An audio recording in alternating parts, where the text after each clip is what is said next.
Hello विद्यार्थी मित्रों, GTU paper solution अंतर्गत नवेम्बर 2018 जीटीयूની 5મા સેમેસ્ટર સિવિલની પરીક્ષાના વિષય ડીએસએસના ક્વેશ્ચન 4C કે જેમાં તમારે રૂફ ટ્રસ ઉપર ડેડ લોડ અને લાઈવ લોડની ગણતરી કરવાનું પૂછાયેલું છે તેના સોલ્યુશન માટે ડોક્ટર જેબી ઓઝા સર અને હું એસએમ કોંઢિયા એપ્લાઇડ મિકેનિક્સ ડિપાર્ટમેન્ટ તરફથી આ પ્રયાસ વિડિયો સ્વરૂપે કરીએ છીએ। ચાલો આપણે આ પ્રશ્નનું સોલ્યુશન કરીએ। તો તમારી સ્ક્રીન પર ડિપ્લોમા 5મા સેમેસ્ટરની વિન્ટર 18ની પરીક્ષાનું પ્રશ્નપત્ર છે જેમાં ક્વેશ્ચન 4C માં તમને ડેડ લોડ અને લાઈવ લોડ પર પેનલ પોઈન્ટ પર હો ટાઈપની ટ્રસ માટે પૂછાયેલું છે।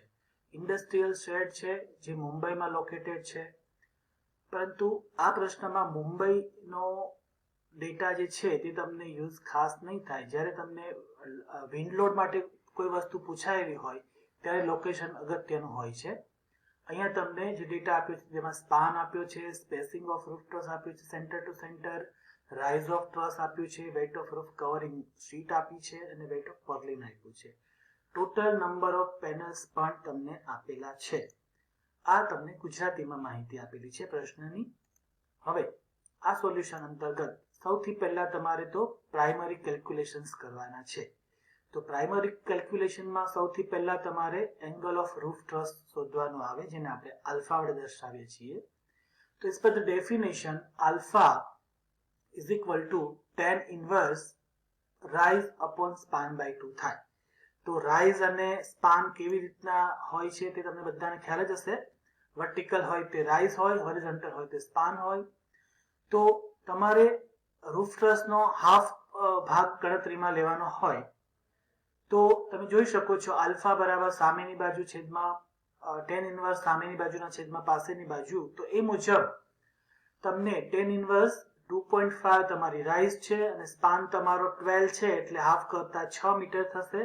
એ મુજબ તમને આલ્ફા 22.65 ડિગ્રી મળશે। તો આ તમારો angle of the roof truss થયો। તમે ફિગર પરથી પણ આ વસ્તુ સમજી શકશો। ત્યાર પછી તમારે પ્રિન્સિપલ રાફ્ટર શોધવાનું થાય છે લેન્થ વાઇઝ। તો આપેલા ત્રિકોણમાં તમારું જે ઇન્ક્લાઇન્ડ લાઇન બતાવે છે એ જ તમારું પ્રિન્સિપલ રાફ્ટર ઇન્ડિકેટ કરે છે। તો ત્રિકોણમિતિ પ્રમાણે પ્રિન્સિપલ રાફ્ટર વાળી જે પોર્શન છે એ તમારે ફાઇન્ડ કરવી હોય તો વર્ગમૂળમાં રાઇઝ નો સ્ક્વેર પ્લસ સ્પાન બાય 2 નો સ્ક્વેર। ઓકે, ત્રિકોણમિતિ મુજબ તો બંને વેલ્યુ પુટ કરીએ। 2.5 રાઇઝ છે, સ્પાન બાય 2 6 છે, તમારું પ્રિન્સિપલ રાફ્ટર થશે 6.5 મીટર લેન્થનું। ત્યાર પછી ત્રીજી વસ્તુ શોધવાની છે તમારે half of the plan area. તો half of the plan area is equal to L by 2 into centre to centre spacing of the roof truss. તો આપણી પાસે L બાય 2 એટલે કે સ્પાન બાય 2 છે 6, centre to centre spacing of the roof truss આપ્યું છે ડેટામાં 3, તો 18 મીટર સ્ક્વેર તમારો હાફ પ્લાન એરિયા થશે। ત્યાર પછી ચોથી વસ્તુ છે half of the slope area. તો એનું ઇક્વેશન શું થશે? Length of the principal rafter into centre to centre spacing of roof truss.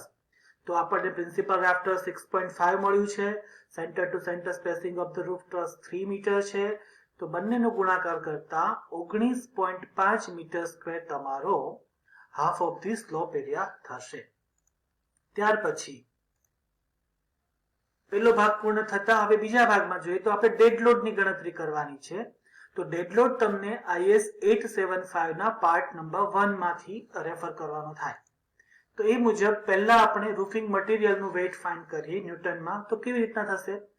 તો weight of roof covering into half of the slope area તમારે લેવાનું છે। તો તમને ડેટામાં વેઇટ ઓફ રૂફ કવરિંગ આપેલું છે 130 ન્યૂટન પર મીટર સ્ક્વેર અને આપણો half of the slope area થયો છે 19.5 મીટર સ્ક્વેર।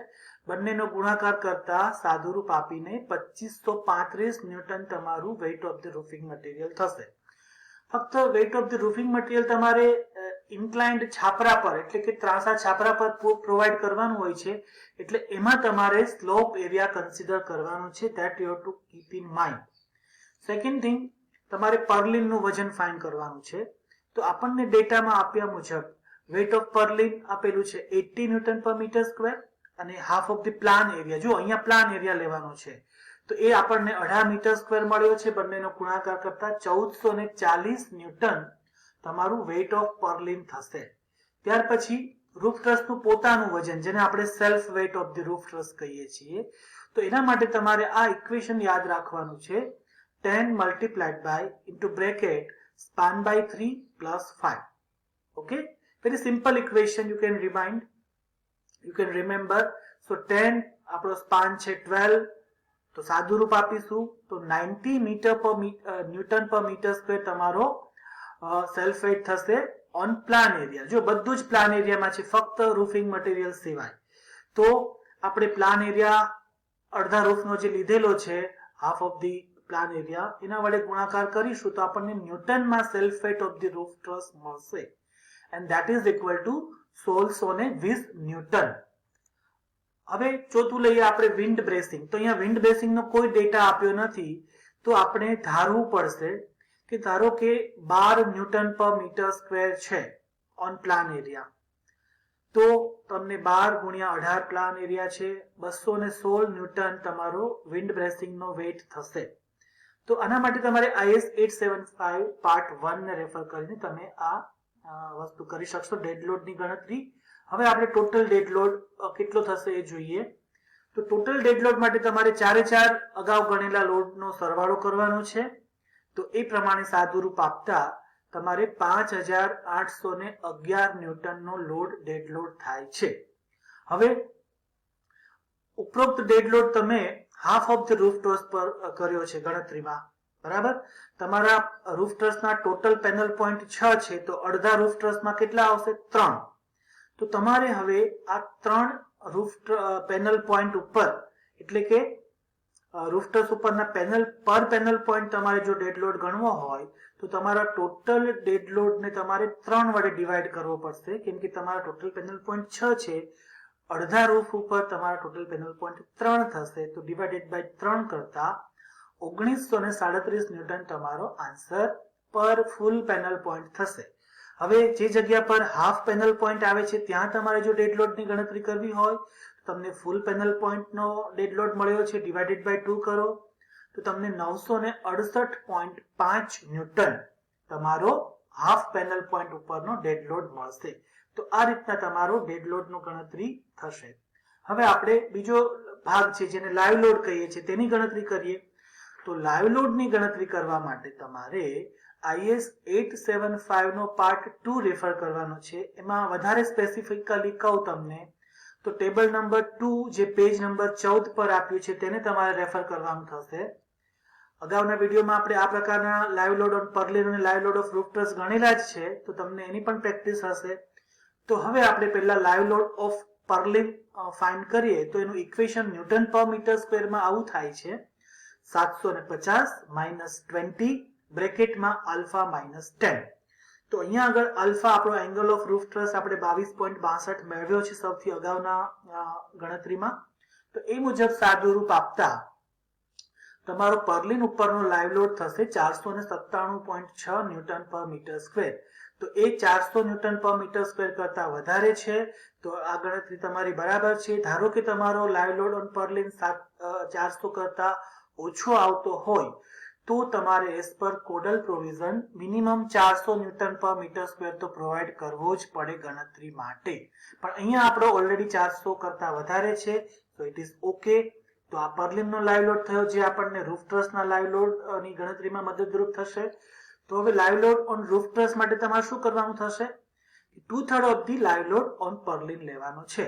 તો 2/3 મલ્ટીપ્લાઇડ બાય 497.6 કરશો એટલે 331.73 ન્યૂટન પર મીટર સ્ક્વેર મળશે.